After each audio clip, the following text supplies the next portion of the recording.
The first thing Marcus Ellison noticed was that Vanessa had stopped leaving fingerprints on the wine glasses. For 11 years, she always held them by the bowl no matter how many times he joked about it ruining the crystal. But tonight, standing barefoot in the low amber light of their kitchen in Charlotte, she held the stem carefully while talking to him about forgiveness like someone handling evidence. Rain tapped softly against the windows behind her. Her phone sat face down beside the sink, glowing every few seconds with silent notifications she never checked in front of him anymore. 3 feet away from her purse, Marcus could see the edge of a white legal envelope tucked halfway beneath a leather folder. A law firm logo. He recognized it immediately even before he could read the name. Sometimes people destroy things they're terrified to lose, Vanessa said quietly, eyes wet but strangely steady. Marcus looked at her for a long moment without speaking. The envelope disappeared back into the purse the second she realized where his eyes had gone. If you're watching from somewhere outside the U.S., drop your city in the comments. I always like seeing how far these stories travel. Marcus sat at the kitchen island while Vanessa moved slowly around the room pretending to clean. The dishwasher had already been loaded 20 minutes ago. She kept reopening cabinets that didn't need opening. Wiping counters already spotless. Buying herself movement. Buying herself noise. He noticed things like that. It was what he had done professionally for nearly 2 decades. Patterns. Deviations. Human behavior under pressure. Most people thought his job involved spreadsheets and compliance reports. In reality, infrastructure risk analysis was mostly about identifying quiet inconsistencies before they became catastrophic failures. A bridge never collapsed suddenly. A system never failed all at once. There were always indicators first. Tiny ones. Missed ones. Vanessa finally stopped moving and leaned against the counter across from him. I know I hurt you, she said softly. I know I probably don't deserve another chance. Her voice cracked in the exact place emotion usually cracked. Perfectly timed. Marcus lowered his coffee mug slowly. Untouched. Cold now. How long? He asked. Vanessa looked down immediately, not confused by the question. Prepared for it. 3 months. Too fast. The answer landed before the silence even finished forming. Marcus said nothing. Outside, headlights swept briefly across the wet windows as a black SUV rolled past the house slower than normal before continuing down the street. Vanessa folded her arms tightly the second the lights disappeared. That caught his attention more than the vehicle itself. Fear response. Anticipation maybe. Or relief. It's over now, she whispered. I ended it. Marcus studied her carefully. He had spent years in rooms where men lied professionally for a living. Procurement fraud. Internal sabotage. Corporate concealment structures. People always focused on words when the real information lived elsewhere. Breathing patterns. Eye movement. Timing. Vanessa kept rubbing the inside of her thumb against her wedding ring while talking. Not guilt. Regulation. Self-soothing behavior. Who knows? Marcus asked. A pause this time. Barely 2 seconds. But enough. Nobody. Lie. Small. Automatic. Not because of evidence. Because of pacing. Human beings protecting truth always delayed differently than human beings recalling pain. Upstairs, Naomi's bedroom door opened briefly before closing again. Their 16-year-old daughter had been unusually quiet since the confession 2 nights earlier. Marcus hated that most of all. The shift inside the house. The invisible pressure moving through every room now. Vanessa crossed toward him carefully, stopping just short of touching his shoulder. I've already blocked him, she said. You can check my phone if you want. Marcus looked at the phone still face down on the counter. The offer came too easily. Confidently. As if rehearsed. I don't need to, he said calmly. Something unreadable flickered across her face for less than a second before disappearing behind relief. That was when Marcus realized she had expected him to say yes. Expected access. Expected anger. Expected a version of him emotional enough to become predictable. Instead he stood slowly, carrying his cold coffee to the sink. Vanessa watched him carefully now, trying to read him the way people read storms offshore. Marcus, he rinsed the mug without looking at her. I said I'm staying, he replied quietly. Didn't I? Another silence settled between them. Heavy this time. Different. Not healing. Structural. Vanessa exhaled slowly like tension releasing from her spine. Then she stepped forward and wrapped her arms around him from behind. The embrace felt warm. Familiar. And strangely weightless. Marcus stared out through the rain-dark kitchen window toward the street. Toward the reflections shimmering across wet pavement beneath the streetlights. He could still see the corner of that legal envelope in his mind. White paper. Blue logo. Pike & Associates Family Law.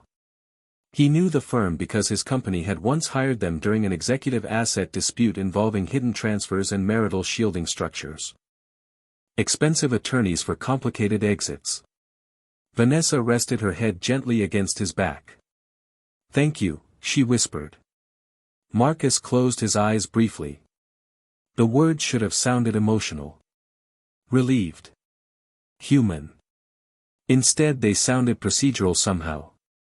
Like a step completed inside a larger process he couldn't fully see yet. Then her phone lit up again on the counter beside them. This time the screen rotated just enough for Marcus to catch a single preview before it disappeared black again. Unknown number, did he believe it? Marcus never moved. Never reacted. But somewhere deep beneath the grief and exhaustion, something cold and methodical quietly came awake.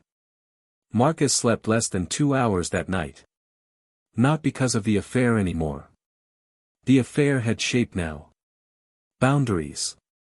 Human weakness. But the text message sitting in the back of his mind felt different. Did he believe it? Not, are you okay? Not, how did it go? The wording implied process. Outcome. Coordination. Around 4:12 a.m. he stood alone in the downstairs office watching rainwater slide down the tall glass windows overlooking the backyard. The security monitor above his desk displayed 4 camera feeds around the property in silent black and white squares. Empty driveway. Empty street. Back gate closed. Everything looked normal. That bothered him more than if it hadn't. Vanessa came downstairs 40 minutes later already dressed for the gym despite never working out before sunrise on weekdays. Gray athletic set. Hair tied back neatly. She paused slightly when she saw him awake. You're up early, she said carefully. Marcus glanced toward the espresso machine. Couldn't sleep. She smiled with just enough sadness to fit the situation. Me neither. Then she crossed the kitchen and picked up her phone immediately before doing anything else. Before coffee. Before water. Before him.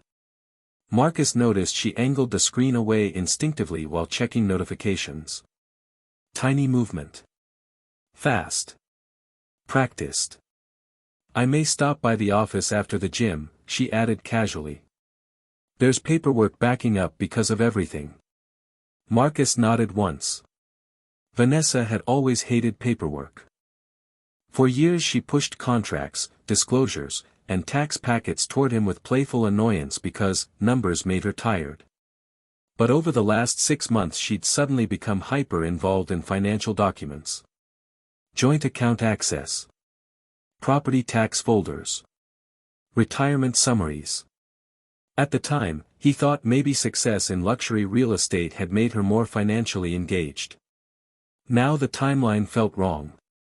By 7:30, Naomi sat silently at the breakfast island scrolling through her phone while Vanessa moved through the kitchen performing normalcy with almost mathematical precision. Eggs. Toast. Coffee.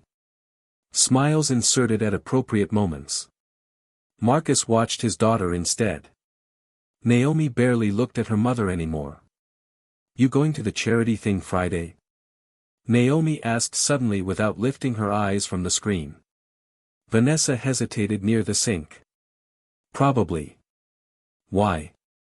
Naomi shrugged. "Just asking." Marcus saw it then. A quick flash across Vanessa's face. Not guilt.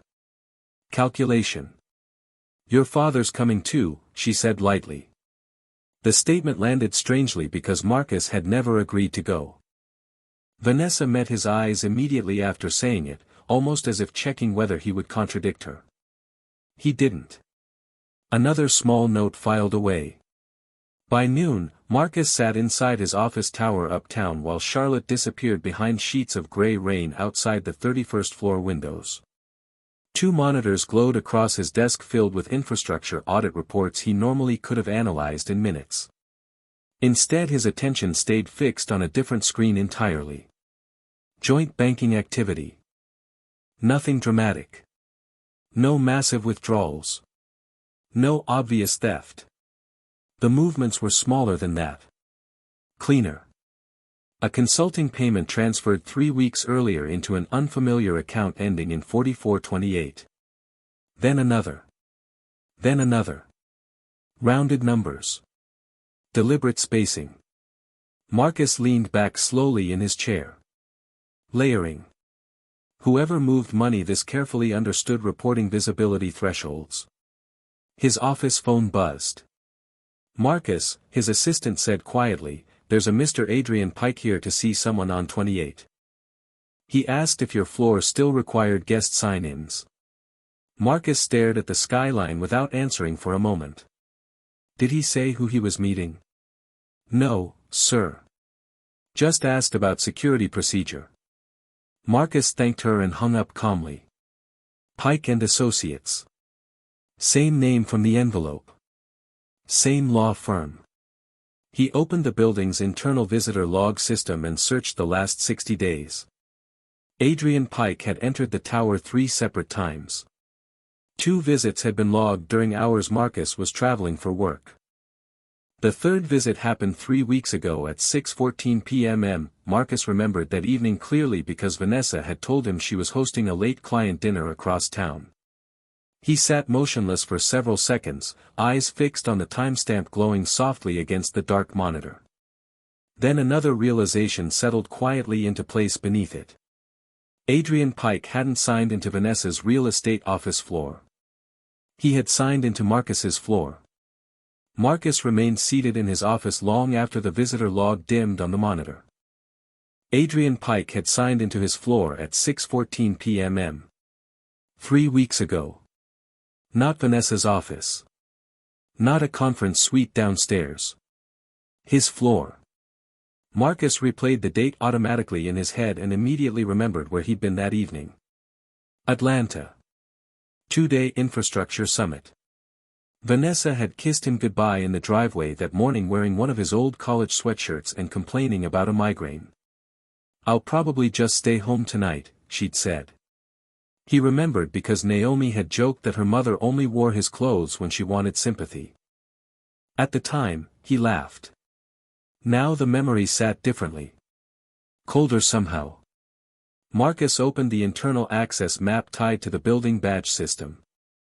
Pike had remained on the 31st floor for 58 minutes.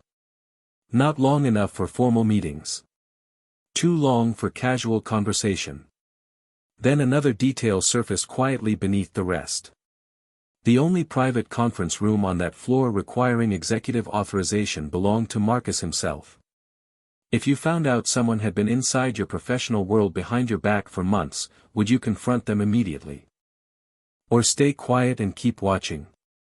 Marcus closed the access logs and stared out at the rain-soaked skyline while Charlotte glowed silver beneath low clouds.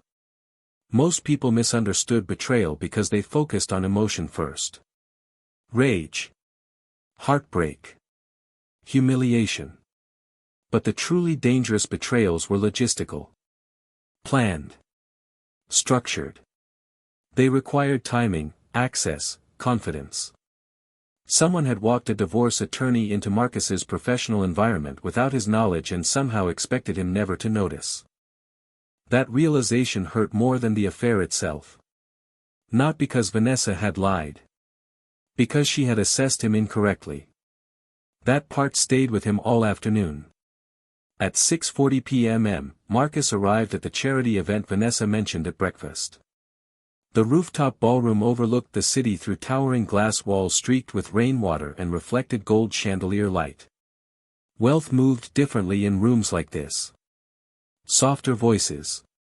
Smaller smiles.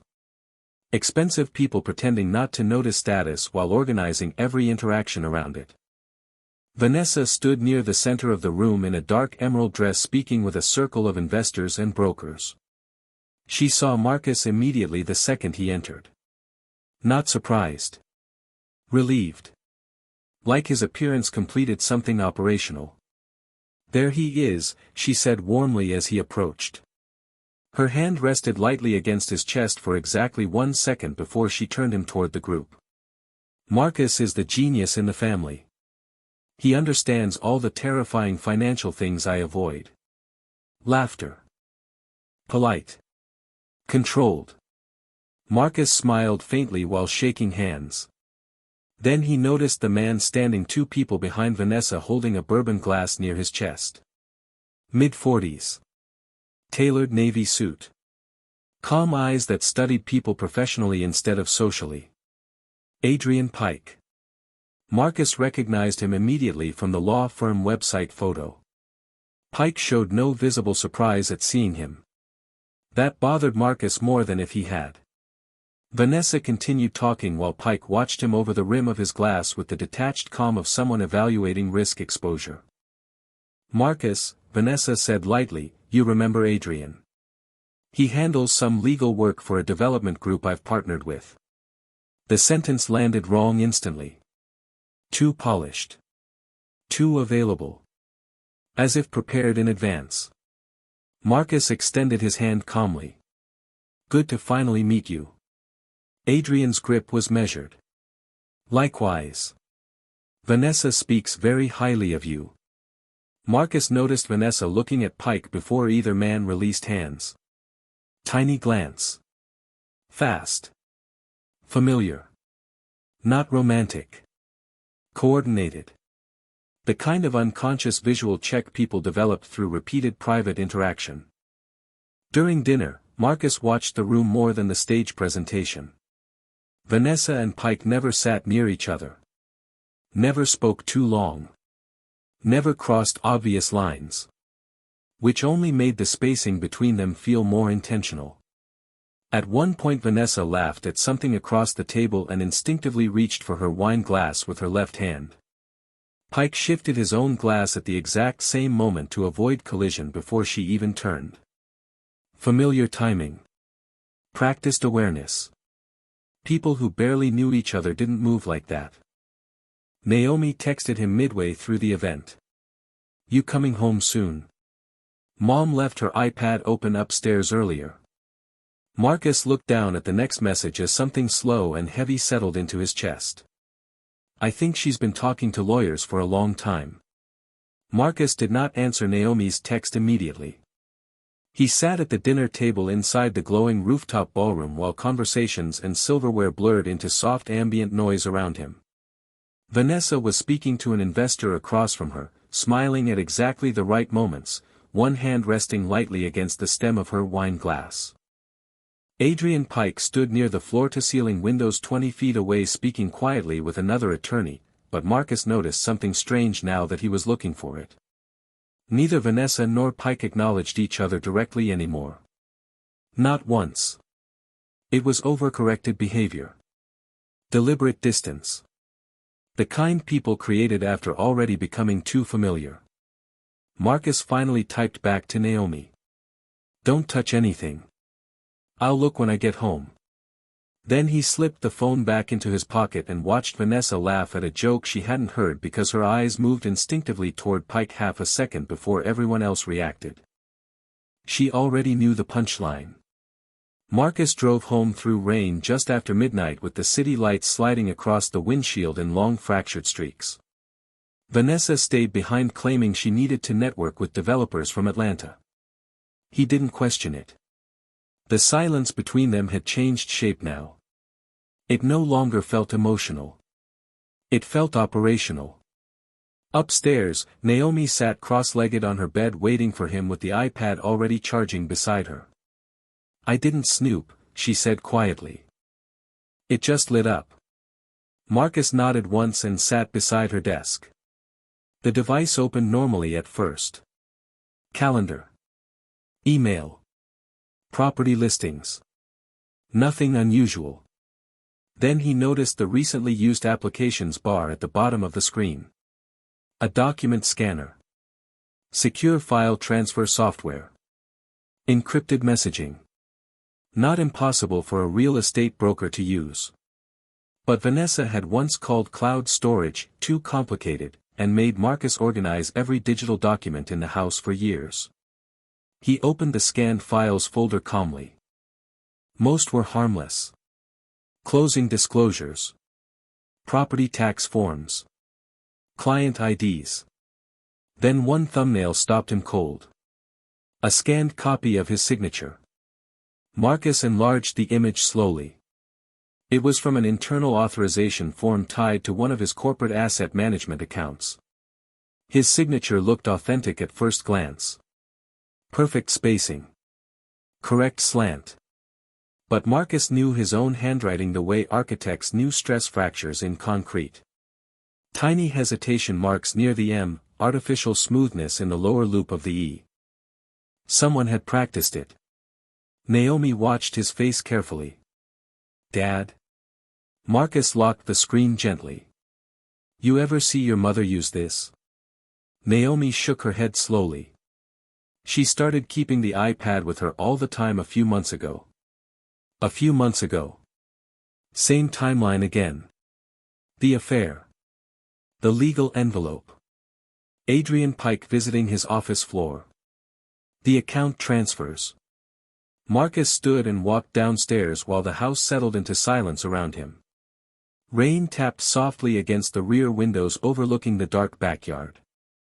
He opened the kitchen drawer beside the refrigerator where Vanessa kept household paperwork. Insurance forms. School documents. Utility statements. Everything looked normal until he noticed several folders missing from their usual positions. Property records gone. Retirement account summaries gone. Trust documents gone. Not stolen randomly. Removed selectively. Marcus closed the drawer carefully and walked into his downstairs office. The security monitor glowed pale blue in the dark room. For exterior camera feeds. Empty driveway. Empty street. Then he opened his laptop and accessed the back-end login history for his corporate financial portal. Most entries came from his office IP address or personal desktop upstairs. But 3 successful logins over the past 2 months originated from a private network registered downtown near Tryon Street. Same district where Pike and Associates operated. Marcus leaned back slowly in the chair, eyes fixed on the timestamps. One login happened 11 minutes after Vanessa had texted him from Aspen saying she was boarding a delayed flight home. Another happened during Naomi's birthday dinner while Vanessa sat beside him smiling through family photos. The third login occurred the same night Adrian Pike visited the 31st floor. Marcus stared at the glowing timestamps while something heavy settled quietly into place beneath everything else. This was no longer an affair hidden inside a marriage. Somebody had been building access to his life piece by piece for months. Marcus stopped sleeping in the bedroom 3 nights later. Officially, it was because he was working late downstairs. Vanessa accepted the explanation too easily. No protest. No emotional resistance. That alone told him something had shifted permanently beneath the surface of the marriage. People fighting to save relationships pushed back harder than this. Around 1:20 a.m., Marcus sat alone in his office with only the desk lamp glowing against the dark walls while financial records spread across 3 monitors in careful layers. Joint banking activity. Property access logs. Insurance modifications. Timeline overlays. The more he organized the information chronologically, the less random everything became. The transfers always followed contact between Vanessa and Pike within 48 hours. The legal consultations aligned with specific business trips Marcus had taken out of state. Even the affair confession itself now sat inside a strangely clean sequence of events, almost like a scheduled pressure release designed to control damage rather than reveal truth. Marcus enlarged another account statement slowly. Same private network near Pike and Associates. Same login structure. But this time a second credential appeared beneath the metadata. Internal Referral Authorization, Bennett Legal Mediation Services. Marcus leaned back carefully. He knew that name. Not personally, but professionally. Bennett Legal specialized in high-asset divorce restructuring and executive reputation containment. Quiet cases. Expensive cases. The kind where careers and ownership structures mattered more than emotions. He opened another browser window and searched archived corporate filings tied to Bennett Legal. One board member appeared repeatedly across several shell mediation entities. Elaine Mercer. Marcus recognized the name immediately because Vanessa had invited Elaine to dinner at their house twice the previous year. Just networking, she'd called it. At the time, Elaine presented herself as a luxury property investor interested in development partnerships. Naomi had complained afterward that Elaine looked at the house like she was pricing it. Marcus remembered laughing then. He didn't laugh now. Upstairs, footsteps crossed softly toward the kitchen. Marcus minimized the screens instantly out of instinct more than fear. Vanessa appeared moments later in the doorway wearing one of his old gray hoodies, carrying herself with the exhausted softness she only seemed to wear around him lately. "You're still awake," she said quietly. Marcus nodded toward the monitors. Quarterly audit problems. Vanessa stepped farther into the room, eyes briefly scanning the desk before settling back on him. "You always work harder when you're stressed." The sentence sounded sympathetic. But Marcus heard something underneath it now. Observation. Measurement. As if she were confirming behavioral expectations. He watched her carefully while she leaned against the doorway. "You know," she said softly, "Elaine invited us to her place next weekend. Lake Norman. Just couples. Might be good for us." Marcus looked at her without answering immediately. Elaine Mercer again. Not random. Not social coincidence. Placement. Vanessa interpreted his silence as hesitation and crossed the room slowly until her hand rested lightly against his shoulder. "I'm trying, Marcus." Her voice nearly broke on the last word. Nearly. Then her phone vibrated inside the hoodie pocket. She froze for less than half a second before stepping away naturally. "I should probably get some sleep." Marcus watched her leave the room, already unlocking the screen before she reached the hallway. The moment she disappeared upstairs, he reopened the minimized metadata report and started building a timeline matrix across all known interactions. Pike. Elaine Mercer. Bennett Legal. Account access. Travel dates. Financial movements. By 3:07 a.m., patterns that once looked emotional now resembled coordinated staging. Then another realization surfaced slowly enough to make Marcus stop typing altogether. Every major shift in Vanessa's behavior had started immediately after his promotion discussion with the board 6 months earlier. He opened his corporate email archives and searched the executive transition folder tied to the promotion. Confidential compensation estimates appeared first. Expanded equity participation. Long-term infrastructure holdings. Deferred stock structures. Access restricted to senior review only. Marcus stared at the glowing screen while the room went very still around him. Vanessa should never have known the numbers attached to that promotion package. Yet suddenly the timing of everything changed shape in his mind. The affair. The lawyers. The account access. The reconciliation attempt. None of it had begun when the marriage started failing. It had begun when someone learned exactly what Marcus was about to become worth. Marcus spent the next 48 hours pretending nothing had changed. That was the part people consistently underestimated about him. Calm was not confusion. Silence was not surrender. At work, he attended executive transition meetings, reviewed infrastructure risk projections, and spoke in the same measured tone he always used while internally reorganizing every assumption he had about his marriage.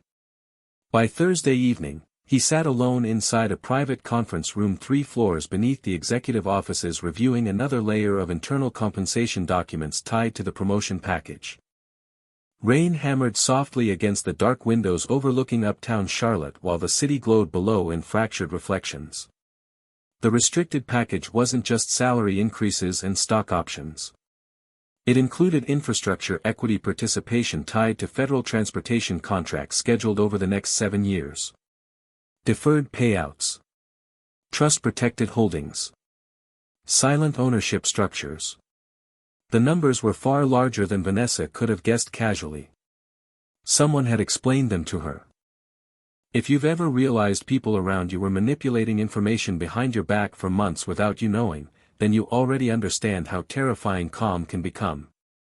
Marcus leaned back slowly as another realization settled into place. Vanessa had never cared much about money itself. Status, yes. Access, yes. Social positioning, absolutely. But not systems. Not contracts. Not layered financial architecture.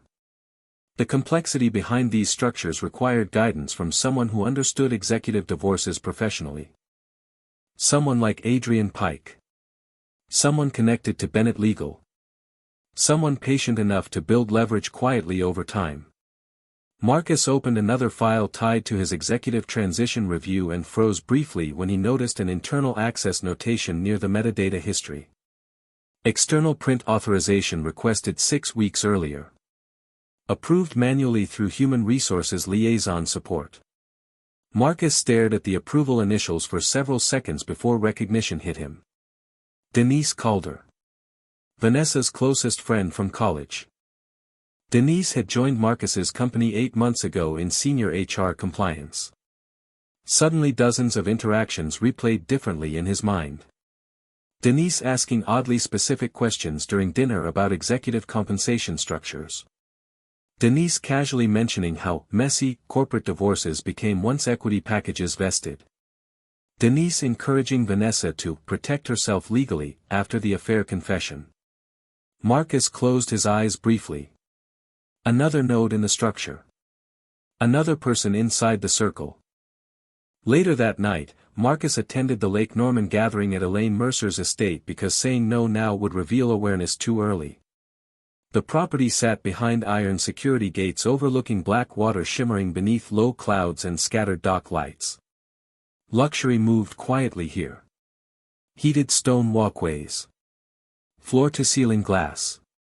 Catered bourbon tasting served by staff trained not to make eye contact too long. Vanessa stayed unusually close to him most of the evening, touching his arm lightly during conversations, laughing softly at his comments in ways that felt performative now that he knew to look for it. Elaine guided social interactions carefully like someone arranging seating charts around invisible pressure points. Marcus noticed Pike arrive nearly 40 minutes late through a side entrance instead of the main foyer. Nobody reacted to him as a guest. They reacted as expected infrastructure. During dinner, Marcus excused himself and walked toward the rear hallway searching for the restroom. Halfway there, he stopped near a partially open study door after hearing his own name spoken quietly inside. Denise Calder stood beside a desk holding a wine glass while Pike reviewed several printed folders spread beneath warm desk lighting. He still doesn't suspect the timing overlap, Denise murmured. Pike didn't look concerned. As long as the transfer structures finalize before the board announcement, none of this becomes complicated. Marcus stayed perfectly still in the dark hallway outside the room. Elaine entered seconds later carrying another folder. Vanessa says he's calmer now, she said quietly. Good, Pike replied. The reconciliation phase needed to hold until after vesting confirmation. Marcus felt something cold move slowly through his chest. Reconciliation phase. Not healing. Not marriage counseling. Not forgiveness. A phase. Structured language. Planned language. Then Denise placed a single document onto the desk beneath the study lamp, and Marcus saw his own name printed clearly across the top line beside 3 words that changed the entire scale of the situation instantly. Marital Asset Transition Strategy. Marcus stepped away from the study door before anyone inside could sense movement in the hallway. His heartbeat remained steady. That was the strange part. Not numbness. Clarity. For days the situation had felt fragmented: affairs, passwords, lawyers, financial irregularities. But hearing the phrase reconciliation phase changed everything. The marriage itself had become operational language inside a structured process. Vanessa's tears. The sudden affection. The therapy suggestions. The carefully controlled confession. None of it had been spontaneous emotional fallout. It had timing attached to it. Marcus walked calmly through the rear corridor of Elaine Mercer's estate until he reached the empty terrace overlooking Lake Norman. Rain drifted lightly across the dark water while distant dock lights shimmered beneath low clouds. Inside the house behind him, laughter rose softly from people discussing investments and charity auctions while his marriage was quietly being converted into strategy paperwork 3 rooms away. Vanessa found him outside 10 minutes later carrying 2 bourbon glasses. There you are, she said softly, handing him one. Marcus accepted it without drinking. Vanessa leaned against the stone railing beside him, close enough for warmth but not intimacy. You've been distant tonight. Marcus looked out across the lake. Long week. She studied him carefully. Not emotionally. Assessing stability again. I know things are complicated, she said quietly. But I need you to trust that I'm trying. Marcus finally glanced at her then. Rainwater glimmered against the edge of her hairline beneath the terrace lights. For a moment he saw something he hadn't allowed himself to notice before. Vanessa wasn't improvising anymore. She was managing him. The realization hurt in a strangely quiet way. He nodded once, slow and thoughtful, and watched visible relief soften her shoulders almost instantly. That reaction told him more than any confession could have. She still believed the performance was working. Back inside, Marcus deliberately became easier to read. He smiled more. Joined conversations. Allowed Elaine to pull him into discussions about executive growth and infrastructure investment. Allowed Pike to believe he remained professionally distracted rather than strategically alert. Every interaction shifted subtly after that. Pike became more relaxed around him. Vanessa touched his arm more naturally. Denise Calder even joked lightly at one point about corporate stress destroying marriages faster than affairs ever could. Marcus laughed softly with everyone else while memorizing every face at the table. Every alliance. Every glance exchanged slightly too quickly. By midnight, he had already decided confrontation would be the worst possible move. These people weren't reacting emotionally. They were coordinating structurally. Which meant panic would only accelerate whatever phase came next. 2 days later Marcus sat inside a quiet downtown coffee shop across from Harold Bennett, the former federal financial investigator he had trusted years earlier during a corporate fraud audit involving offshore transportation contracts. Harold arrived exactly on time wearing a charcoal overcoat damp from rain and carrying no visible briefcase. He listened silently while Marcus laid out only the verifiable facts. Account access. Pike. The forged signature. Bennett Legal. Elaine Mercer. The transition strategy document. Harold never interrupted once. When Marcus finished, Harold stirred his coffee slowly and asked a single question. Who handled disclosure compliance for your executive promotion? Internal HR, Marcus replied. Mostly Denise Calder. Harold nodded faintly like he expected the answer already. Then he slid a thin folded sheet of paper across the table. Before I retired, he said quietly, Bennett Legal came up twice during federal reviews involving executive asset shielding before divorce litigation. Marcus unfolded the paper carefully. 3 corporate entities appeared connected through layered LLC structures. One of them belonged partially to Elaine Mercer. Another tied directly into Pike and Associates. The third name made Marcus go still. Calder Family Holdings. Harold leaned back slightly. This isn't just an affair and a lawyer, Marcus. This looks closer to acquisition behavior. Outside the coffee shop window, a black SUV rolled slowly past through the rain before stopping briefly at the curb across the street. Marcus barely looked at it. His attention stayed fixed on the ownership structures printed across the paper in front of him. Because for the first time since all this started, he realized something even more dangerous than betrayal itself. Vanessa may not have been the architect of this system. She might have been recruited into one. Marcus did not watch the black SUV directly. He watched its reflection in the coffee shop window, the way he had learned to watch movement without rewarding it with attention. The vehicle idled across the street for nearly 30 seconds before easing back into traffic, windshield too dark to read. Harold Bennett noticed it too but said nothing until the taillights disappeared into the gray rain. You still have access to the original promotion packet? He asked. Marcus folded the ownership diagram once, precisely. Not just access, he said quietly. I wrote the risk language that governs the vesting protections. Harold's eyes shifted for the first time. Not surprise exactly. Recognition. Marcus had let the room underestimate him for years because it was professionally useful. People talked freely around quiet men.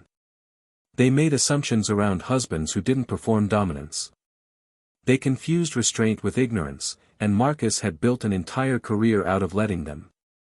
By Monday morning, he moved through his office tower differently, though no one else would have noticed. Same charcoal suit. Same calm greetings. Same controlled cadence in meetings. But beneath the surface, every system around him began becoming evidence. He requested archived security footage from the night Pike entered his floor, framing it as routine access reconciliation for an internal audit. He pulled original signature logs from corporate finance, not the scanned copies Vanessa had stored, but the source documents with time-stamped custody records. He quietly asked IT to preserve metadata on all executive transition files before the next document retention sweep. Each request was ordinary alone. Together, they formed a net. At noon, Denise Calder stepped into the break area while Marcus stood beside the coffee machine. She smiled too brightly. How are you holding up? She asked, lowering her voice in the way people did when pretending concern gave them intimacy. Marcus looked at her calmly. Busy week. Vanessa mentioned things have been difficult. That sentence arrived dressed as sympathy, but Marcus heard the data collection inside it. Denise wanted emotional status. Stability. Predictability. We're taking it day by day, he said.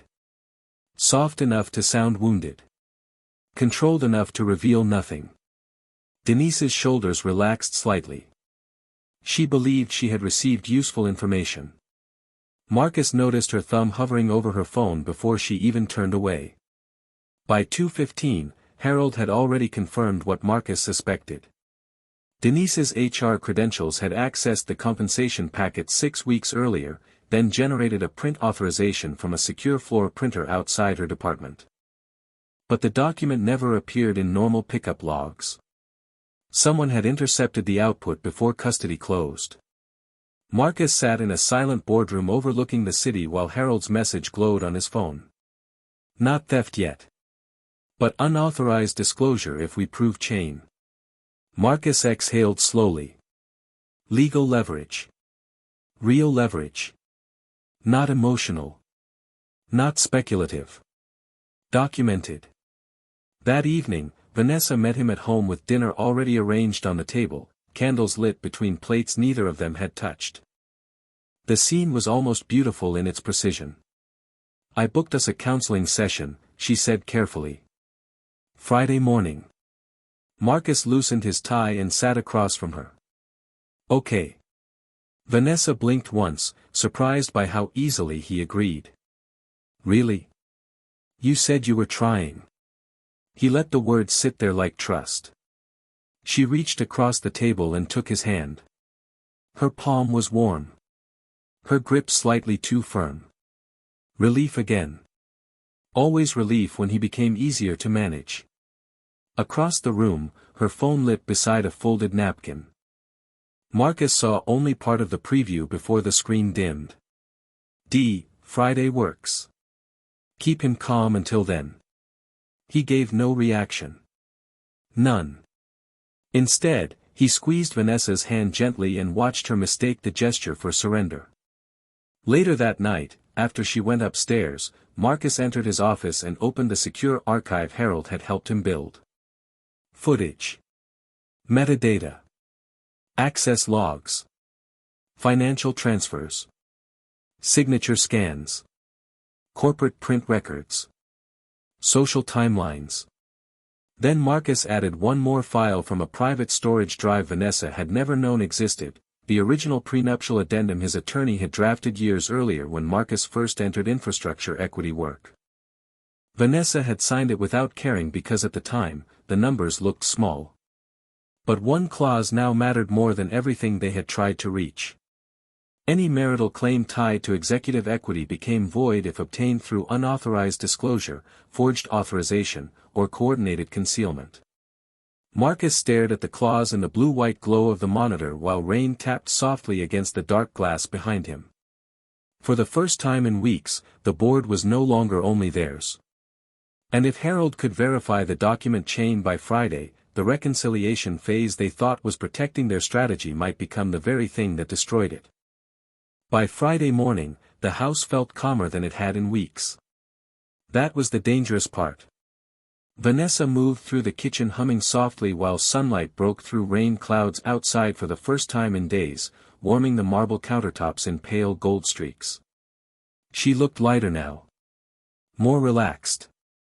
The counseling appointment sat on the family calendar at 11 a.m., highlighted in blue beside a heart emoji she'd added herself. Marcus noticed details like that now. The performance had shifted from damage control into confidence. Vanessa believed the reconciliation phase had stabilized him. At breakfast, she even teased him gently about working too much again while Naomi watched silently from the far end of the island, her expression unreadable. Marcus played his role carefully. Tired husband. Emotionally wounded but trying. He let pauses linger slightly too long. Let his shoulders look heavier than they felt. Vanessa responded exactly the way Harold predicted people inside coordinated systems usually did when they believed control was secure. She became less careful. "Maybe after counseling we should get away for a few days," she said while pouring coffee. "Just us." Marcus nodded faintly. "Maybe." Vanessa smiled into her mug to hide the relief. "If you were watching this happen from the outside, do you think they realize yet that the quiet person in the room already sees the whole board?" The counseling office occupied the top floor of a luxury medical building overlooking downtown Charlotte. Quiet hallways. Soft lighting. Expensive calm designed for wealthy people trying to keep crises discreet. Vanessa held Marcus's hand inside the elevator while checking her phone whenever she thought he wasn't looking. The therapist, Dr. Evelyn Ross, greeted them warmly and led them into a glass-walled office overlooking the skyline. Marcus noticed the setup immediately. Seating positions angled to encourage vulnerability. Tissue box placed closest to Vanessa's chair. Neutral artwork. Controlled emotional architecture. Halfway through the session, Dr. Ross shifted the conversation toward financial stress inside marriages. Major career transitions can create emotional imbalance between partners, she said gently. Vanessa's eyes lowered at exactly the right moment. Marcus has always handled everything, she whispered. Sometimes I feel shut out of his world. The statement sounded vulnerable. But Marcus heard the groundwork underneath it now. Narrative positioning. Emotional framing. Dr. Ross nodded sympathetically. That can create insecurity. Marcus remained quiet long enough for both women to mistake it for internal struggle instead of observation. Then he finally spoke. You think access equals trust? Vanessa blinked softly, caught off guard by the question.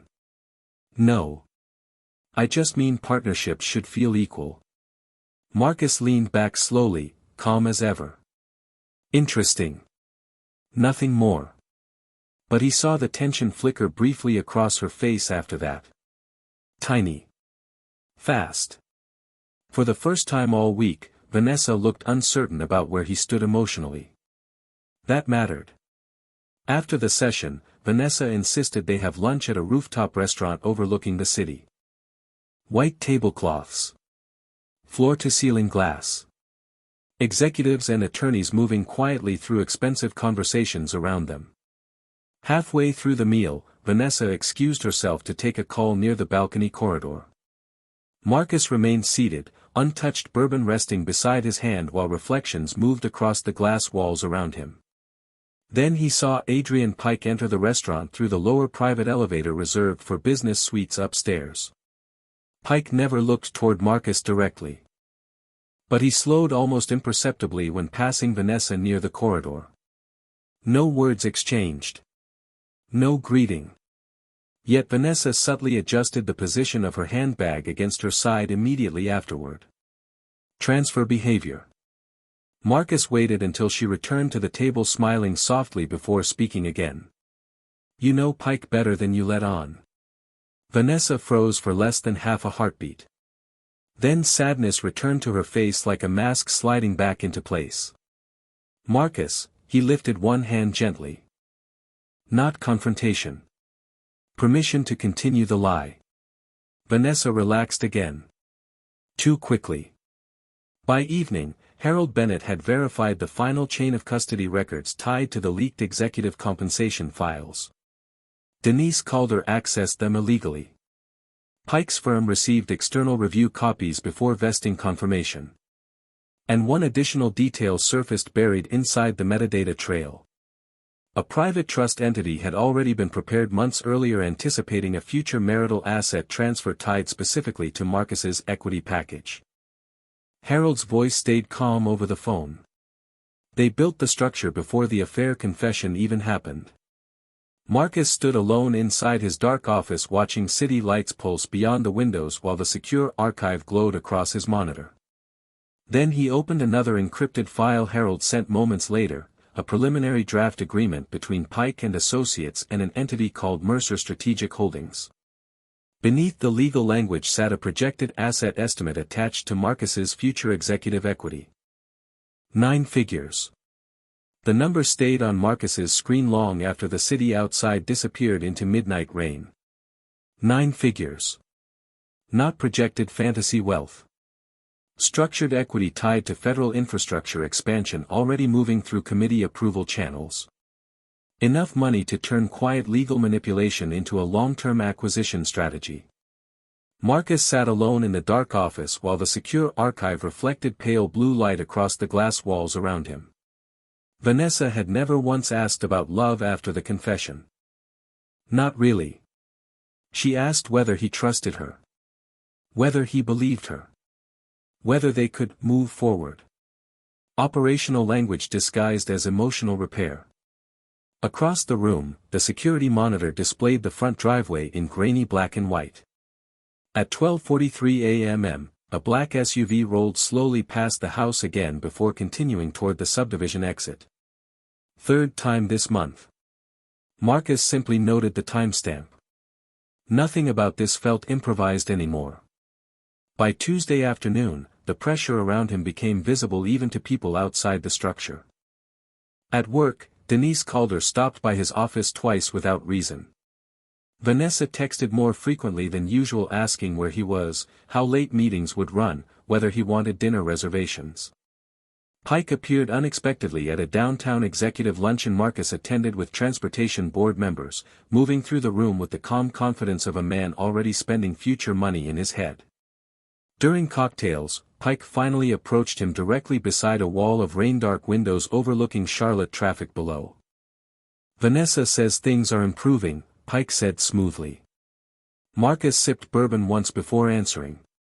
"We're working through it." Pike nodded slowly like a man approving progress on a contract negotiation. "Marriage takes patience." Marcus almost smiled at that. Instead, he watched Pike's reflection in the glass. No nerves. No caution. The overconfidence had reached dangerous levels now.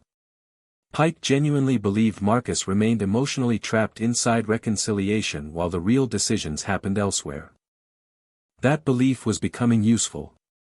Later that evening, Harold Bennett called from a courthouse parking structure downtown. The connection crackled softly through rain. "They accelerated filing prep," Harold said quietly. "I pulled motion templates through one of the mediation channels. They're planning to move immediately after vesting confirmation clears." Marcus stood beside his office window watching brake lights smear red across wet streets 30 floors below. Custody. Shared publicly. Primary leverage privately. Harold paused. "And Marcus, they've already built narrative support." Marcus understood instantly. Reputation positioning. Emotional instability framing. The counseling sessions. Denise checking behavioral patterns. Vanessa publicly performing reconciliation. If the divorce triggered after executive vesting, the story would become simple and clean. Emotionally distant executive husband collapses after affair discovery while remorseful wife attempts reconciliation. Marcus closed his eyes briefly. Not because he was surprised anymore. Because of how long they had been constructing the optics around him without him seeing it. That night Vanessa hosted a private dinner at the house for Elaine Mercer, Denise Calder, and two investors Marcus recognized from transportation development circles. The atmosphere felt polished and intimate on the surface, soft jazz, candlelight, expensive wine breathing on the counter beside untouched appetizers. But Marcus noticed something different now that he understood the board beneath the performance. The investors treated him cautiously deferentially while subtly orienting conversations toward future infrastructure expansion. Elaine kept redirecting discussions toward long-term equity growth. Denise monitored emotional tone constantly, stepping in whenever tension dipped too low or rose too high. And Vanessa moved through the evening almost radiantly calm, like someone already seeing the finish line. At one point she rested her hand gently against Marcus's shoulder while laughing with guests. "He's finally sleeping again," she said warmly. "The last few weeks were hard on him." Marcus met Elaine's eyes across the dining table as the room fell into brief sympathetic silence. There it was. Public positioning. Soft humiliation disguised as concern. Emotional instability entering the social narrative. Marcus lowered his wine glass carefully and smiled faintly. "Funny thing about pressure," he said evenly. "People usually misunderstand where it's actually building." Nobody spoke for a moment after that. Not because the comments sounded threatening. Because something in Marcus's tone no longer matched the role they assigned him. Vanessa noticed it first. Tiny shift in posture. Tiny uncertainty. Then her phone buzzed softly on the table beside her plate. She glanced down automatically before locking the screen too quickly. Marcus only caught 3 visible words in the preview before it disappeared. Board approval finalized tomorrow. Silence settled around the dinner table differently after that. He could feel it now. The entire structure tightening toward a single moment. Upstairs, beyond the soft music and expensive laughter below, Marcus's office safe remained locked behind the bookshelf wall panel Vanessa had forgotten existed years ago. Inside sat every preserved document chain, every metadata report, every unauthorized access log, every hidden transfer record Harold had verified. And at 2:11 a.m., after the guests finally left, Marcus received one final encrypted message from Harold Bennett containing a meeting location, a sealed court filing reference number, and 6 words that changed the shape of the board completely. Emergency injunction approved pending presentation. The mediation offices occupied the 42nd floor of a steel and glass tower downtown, high enough above Charlotte that the rain looked almost suspended outside the windows instead of falling. Marcus arrived 6 minutes early wearing the same dark charcoal suit he wore to board reviews and federal infrastructure negotiations. Calm. Unhurried. Vanessa stood near the reception desk beside Adrian Pike when he entered, both of them speaking quietly over a tablet screen. Vanessa looked up first and smiled automatically, but the expression faltered slightly when Marcus didn't mirror it back the way he usually did. Not cold. Just unreadable now. Pike recovered faster.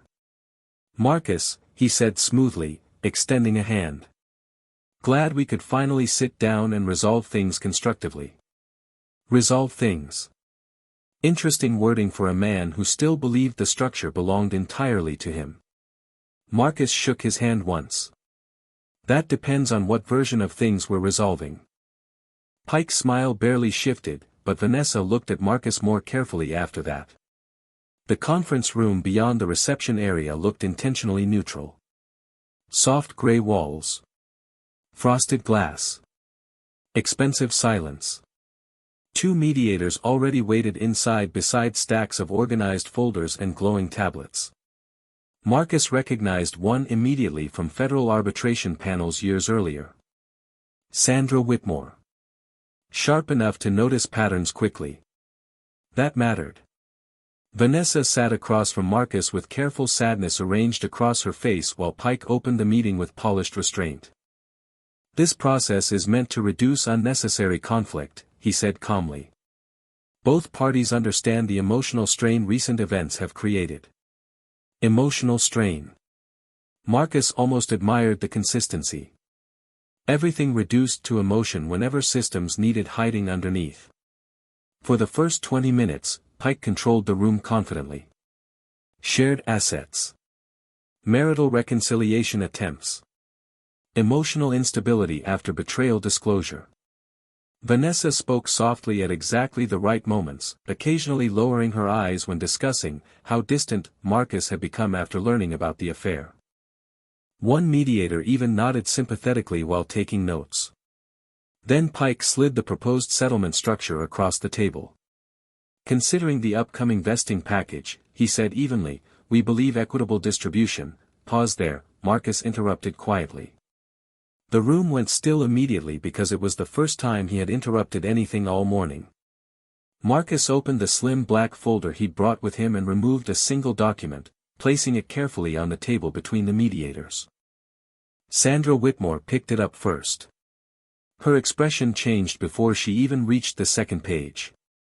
Pike noticed instantly. What is this? Marcus folded his hands calmly. Chain of custody verification tied to unauthorized executive compensation disclosures, illegal file access through HR compliance credentials, and attempted marital leverage using restricted equity information. Silence hit the room like pressure dropping. Vanessa blinked once, confused. Pike reached for the document too quickly. Marcus noticed the movement immediately. Fear now. Real fear. Sandra Whitmore continued reading while another mediator opened a tablet beside her, cross-checking timestamps. These records indicate confidential executive materials were accessed before public vesting confirmation, she said slowly. Through internal personnel channels. Denise Calder's name appeared clearly halfway down the page beside system access logs and metadata reports. Vanessa looked at Pike sharply for the first time all morning. Not performance now. Genuine uncertainty. Pike recovered fast, leaning back calmly. Unauthorized access doesn't invalidate equitable marital claims. Marcus nodded slightly. Normally no. Then he slid a second document across the table. The original prenuptial addendum. Signed years earlier. Sandra Whitmore read the highlighted clause silently before looking up again, this time directly at Pike. Any claim derived from unauthorized disclosure, concealed coordination, or forged authorization becomes immediately void pending judicial review. Pike's face finally changed then. Only slightly. But enough. Vanessa looked between them both now, breathing shallower. Adrian? She asked quietly. Pike ignored her. Where exactly did you obtain these records?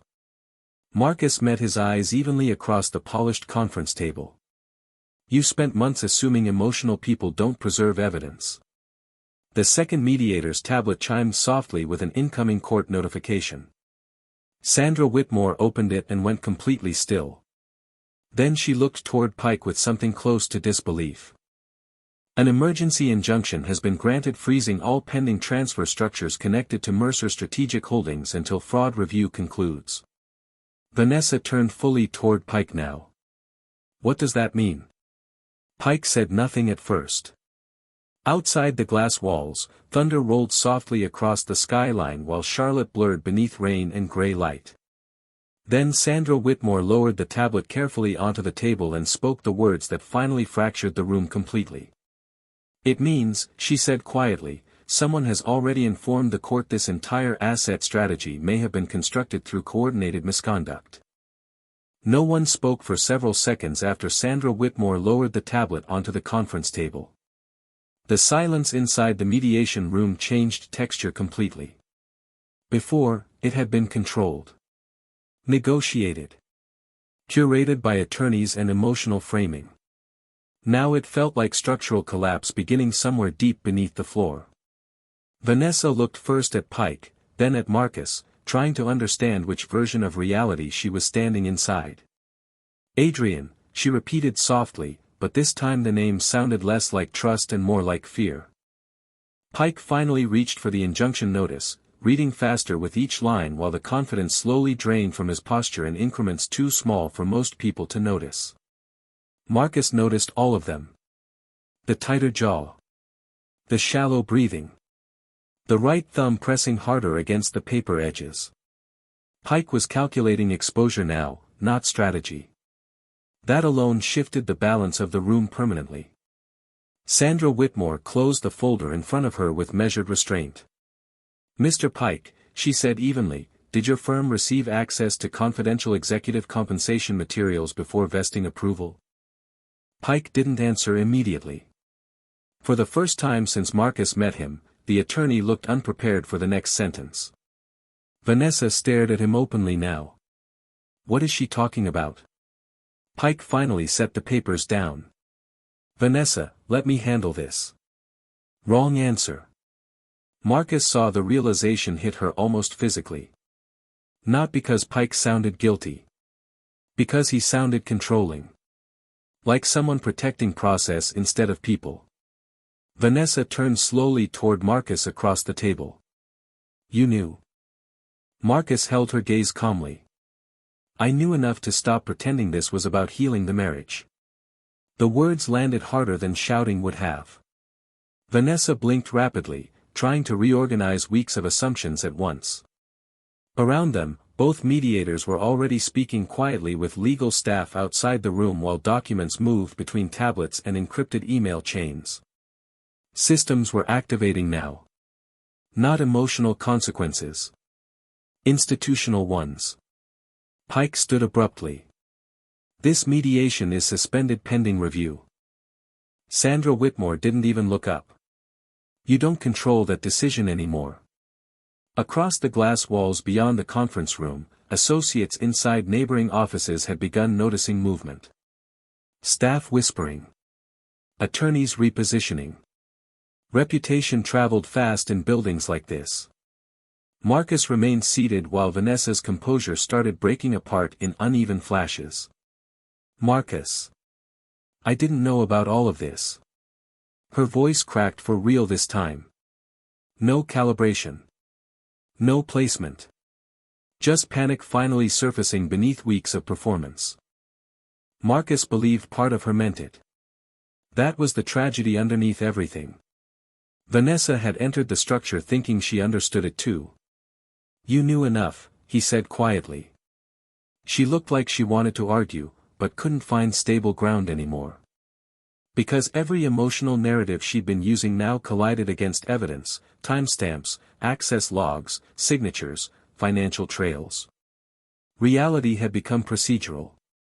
Pike gathered documents quickly beside her, but his movements lacked the smooth confidence he carried for months.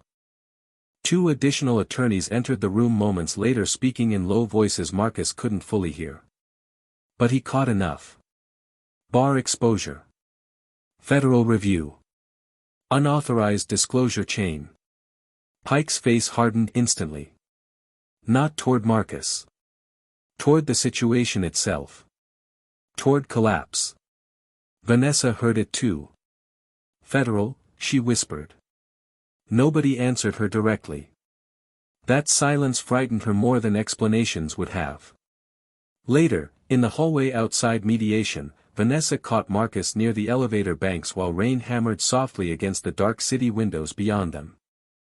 Her makeup had started fading around her eyes now. The controlled elegance was gone. "Please tell me you know I never wanted this to happen," she said quietly. Marcus studied her for a long moment. "Not cruelly. Just honestly." "That's the problem, Vanessa," he replied. "You kept thinking this was still something you could control." The elevator doors opened behind him with a soft chime. Vanessa looked suddenly smaller standing alone in the polished hallway while attorneys moved rapidly between offices around her carrying folders and sealed envelopes. Nobody treated her like the protected center of the strategy anymore. They treated her like risk exposure. Marcus stepped into the elevator calmly just as his phone vibrated with another encrypted message from Harold Bennett. Emergency freeze expanded. Mercer Holdings accounts locked pending investigation. Denise Calder suspended. Marcus read the message once while the elevator descended silently through glowing floors of glass and steel. Then another line appeared beneath it seconds later. Pike requesting private settlement immediately. Marcus slipped the phone back into his pocket and watched the city lights blur beneath rain through the elevator glass. Upstairs, the entire system that had quietly built itself around his life was beginning to fracture all at once. And for the first time since the affair confession, Marcus realized something unexpected. He no longer felt angry. Only finished. 3 months later, the rain finally stopped. Marcus stood alone in the quiet kitchen just before sunrise, one hand resting against the marble counter while pale morning light slowly spread across the backyard through the glass windows.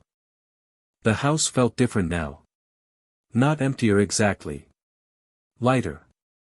The constant pressure that once moved invisibly through every hallway had disappeared with the lawyers, the late-night phone calls, the strategic performances, and the exhausting emotional calculations that used to shape every conversation.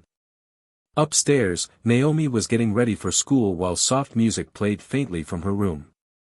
Normal sounds. Honest sounds. Marcus poured coffee into the same dark ceramic mug he'd used for years and watched steam rise into the calm silence. The investigation into Mercer Strategic Holdings had expanded quickly after the injunction. Denise Calder resigned before formal termination procedures completed. Elaine Mercer vanished from several development boards almost overnight. Pike and Associates entered emergency ethics review after metadata chains connected confidential executive disclosures directly to pending marital leverage structures. Marcus never followed the news closely. He didn't need to. Systems collapsed quietly long before headlines caught up. Vanessa moved into a luxury apartment uptown temporarily funded through accounts now partially frozen under review. Marcus only saw her twice after mediation. The second time happened inside a silent courthouse corridor after another procedural hearing finalized the asset protections tied to his executive equity. She looked exhausted in a way expensive clothing couldn't hide anymore. Smaller somehow. Like someone who had spent too long performing certainty inside a collapsing structure. "I never thought it would become this," she said softly while standing beneath cold courthouse lighting. Marcus believed her. That was the hardest part of all this. Vanessa had absolutely betrayed him. But somewhere along the way she had also started believing the people who taught her that stability was weakness and quiet men were easy to manage. Marcus adjusted the cuff of his coat calmly before answering. "That's because you stopped paying attention to who I actually was." Vanessa looked down immediately after that. No argument. No defense. Just silence settling where performance used to live. Naomi chose to stay primarily with Marcus without courtroom conflict ever becoming necessary. That hurt Vanessa more deeply than the financial collapse. Marcus understood at the moment he watched her standing alone outside the family home one evening while Naomi loaded boxes into the back of Marcus's SUV for the move. Vanessa tried smiling through it. Tried sounding supportive. But grief sat visibly behind her eyes now because for the first time, she understood what irreversible really meant. Not losing money. Losing trust. Losing position inside her own family. Marcus never spoke badly about her to Naomi. Never weaponized the truth for emotional revenge. Some damage didn't need assistance once reality arrived on its own. Weeks later, Marcus attended his formal executive appointment ceremony inside a private boardroom overlooking the Charlotte skyline. Dark suits. Quiet applause. Federal infrastructure contracts now officially under his leadership division. One board member shook his hand afterward and smiled faintly. "You handled pressure remarkably well these last few months." Marcus almost laughed at that. Pressure had never been the problem. Misunderstanding had. People kept assuming calm meant passive because they only recognized power when it announced itself loudly. As the meeting ended, Marcus stood alone briefly beside the floor-to-ceiling windows watching sunset light spread across the city below in long gold reflections. His phone buzzed once with a final unread message from Vanessa sent 2 days earlier. "I really did love you, Marcus." He read it quietly before locking the screen again. Maybe she did. Maybe that was true too. Human beings were complicated enough to betray people they loved while convincing themselves they still deserved the version of life built beside them. Marcus slipped the phone into his pocket and walked calmly out of the boardroom toward the elevators while the city glowed beneath evening light beyond the glass. Downstairs, a black SUV waited at the curb to take him home, but this time there was no surveillance hidden inside the tinted windows. No coordinated structure moving quietly around his life. No performance waiting behind the front door. Just peace. And as the elevator doors closed softly in front of him, Marcus caught his reflection one last time in the polished steel, calm, composed, finally fully seen for exactly who he had been the entire time. If this story stayed with you, comment your final thoughts below, and subscribe for more quiet power stories like this one.